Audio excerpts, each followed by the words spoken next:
Et non, c'est pas Claire, c'est Caroline maintenant. Bonjour Caroline. Bonjour Brigitte, bonjour Claude. Bonjour Caroline. Oui, bonjour, c'est exactement ça. Moi, je voulais apporter mon témoignage parce que j'ai eu avec le papa de mes enfants cette situation. Donc, quand j'ai rencontré cet homme, je savais que c'était un homme volage. Et j'étais tout à fait prête à accepter ça tant qu'on définissait dès le début et de manière aussi régulière au cours de la relation qu'est-ce qui était autorisé et qu'est-ce qui n'était pas. Parce qu'en fait, l'infidélité, on l'aperçoit pas tous pareil. C'est sûr, ça c'est vrai. Il y a des gens, et moi je trouve souvent, alors quand on est plus jeune c'est moins facile, mais on ne parle pas exactement de qu'est-ce que ça représente pour toi. Très concrètement, est-ce que coucher c'est tromper? Est-ce que penser c'est tromper? Parfois on peut avoir une relation presque intellectuelle. Enfin vous voyez, chacun met sa jauge et chaque couple, à mon sens, devrait définir ce qui lui convient. Et souvent on s'aperçoit que les gens, quand il y a rupture, ils en ont pas parlé.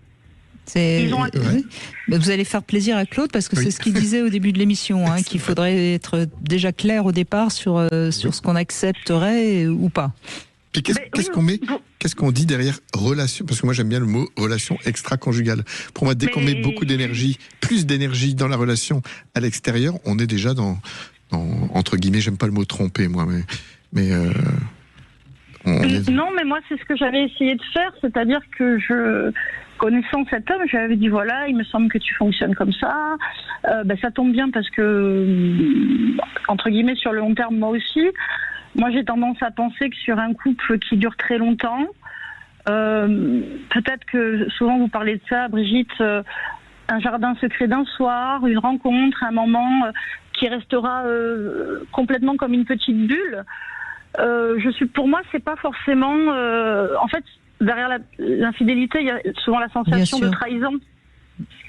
Et alors, c'est peut-être pas un exemple qui est parfait, mais vous voyez.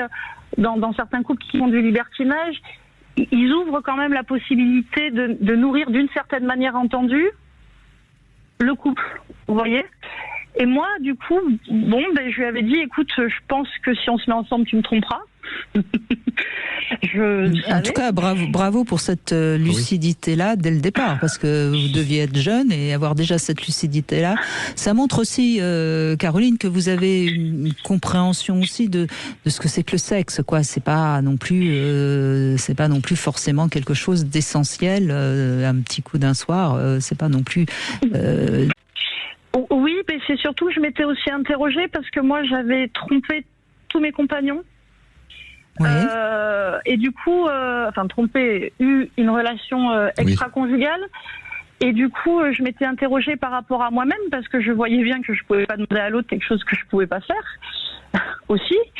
Et du coup, c'est pour ça que cette notion de vraiment verbaliser clairement, au fil du temps, parce qu'au début c'est pas très clair, de manière à tomber sur un accord. C'est toujours cette histoire de consentement en fait. Et alors, je peux me permettre de vous demander, vous quand vous avez une relation extra-conjugale, vous savez pourquoi?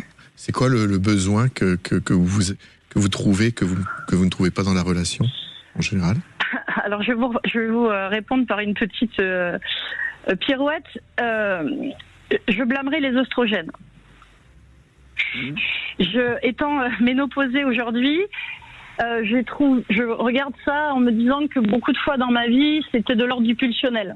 Il y avait de l'ego aussi, il y a eu sûrement des soirées trop alcoolisées, il y a eu de la tristesse. Vous voyez, on parle entre 20 et 35 ans, donc il y a eu des petites sorties de route qui m'ont permis de réfléchir justement au pourquoi du comment. Mais est-ce que tout simplement, on l'accepte moins auprès des femmes, mais je crois que c'est pourtant la même chose. Est-ce que c'est pas aussi un besoin d'exister en augmentant son tableau de chasse, quoi? Il y a pu avoir de ça, et puis il y a beaucoup aussi d'ego, dans le sens où on a l'impression d'un regard, et puis le plaisir pur aussi. Alors, bien sûr qu'il y a du plaisir, sinon c'est un peu bête, mais je crois qu'il y a surtout le besoin d'aller vérifier qu'on a du désir pour nous et qu'on séduit. Oui, mais moi Après, on n'a plus besoin d'aller vérifier, ça va, on le sait. Puis, pardon, je vous coupe, c'était aussi parce que dans les couples dans lesquels j'étais, il y avait de l'insatisfaction, mais je me rendais pas compte. Vous tombez dans quelque chose qui vous ressemble pas, et puis du coup, les choses, la vie vous permettez de vous mettre dans des situations qui peuvent vous faire grandir si vous, après, rétrospectivement, vous les analysez et vous en servez. Donc moi, j'étais très apaisée par rapport à tout ça. Lui, beaucoup moins, et très surpris. Et ce que j'expliquais à votre assistant, à Zach, c'est que il s'est passé ce qui s'est passé. Hein. Il a été voir ailleurs, et puis les enfants sont arrivés. Je fermais les yeux parce que j'étais occupée à faire autre chose, et je l'ai quitté. Pas parce qu'il était infidèle. Je l'ai quitté parce qu'il n'assumait pas.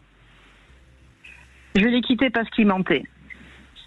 Et que même pris la main dans le sac, il arrivait encore à essayer de me faire douter de ma santé mentale. Il n'était pas loyal en n'assumant pas son infidélité.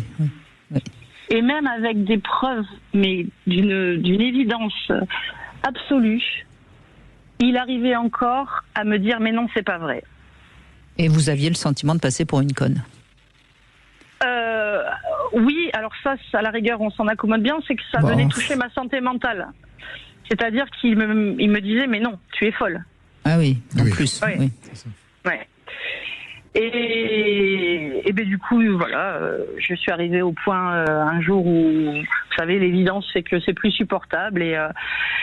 Et pour nos enfants, pour nos enfants et pour lui aussi, voilà, l'histoire était finie et je suis sortie de ça sereine. Vous voyez, ça a été on a eu des très beaux moments.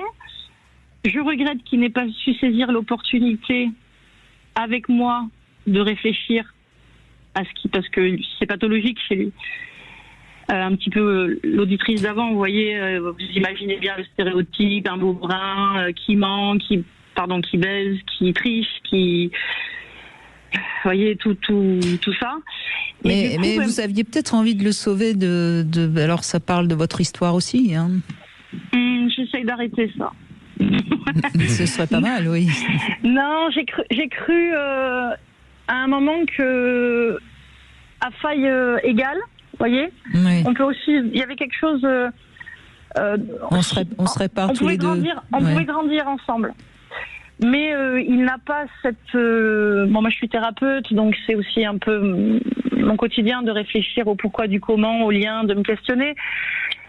Et quand j'ai vu qu'il en était simplement pas capable, ou c'était pas le bon moment pour lui, et que pour moi du coup le coup était devenu trop important, j'ai pas voulu le sauver. Je pense que j'ai plutôt voulu... J'ai pas résisté à l'expérience. Ben, ça en est une, en tout cas. Et visiblement... Il m'a fait de beaux enfants. En tout cas, moi, ce que j'entends aussi, pour les personnes comme vous, qui êtes, qui avez travaillé sur vous, qui avez une certaine liberté, pour ces couples-là, en tout cas, moi, je conseille vraiment d'en parler au début, parce qu'après, il y a la forme. Par exemple, dans mon entourage, je sais par exemple qu'il y a un couple, eux, ils décident d'avoir des relations extra-conjugales, mais pas avec la même personne. Ils s'engagent par exemple à que ce soit toujours des personnes différentes parce que le danger aussi, par exemple, pour l'un, sa sécurité, c'était qu'il n'y ait pas d'attachement qui se fasse. Parce que si c'est toujours la même personne, à un moment donné, on peut tomber amoureux. C'est un exemple que je donne. Et que je trouve que c'est pas négatif d'en parler, surtout quand, en plus, c'est vrai qu'il avait tout à gagner avec vous, dans le sens où vous êtes très libre et vous pouvez en parler. Mais quand les personnes sont assez souples et libres pour en parler, moi je trouve que c'est important juste de dire qu'est-ce qu'on entend par là par relation extra-conjugale, pour pas se sentir trompé, justement. En tout cas, on continue après les infos. Merci Caroline.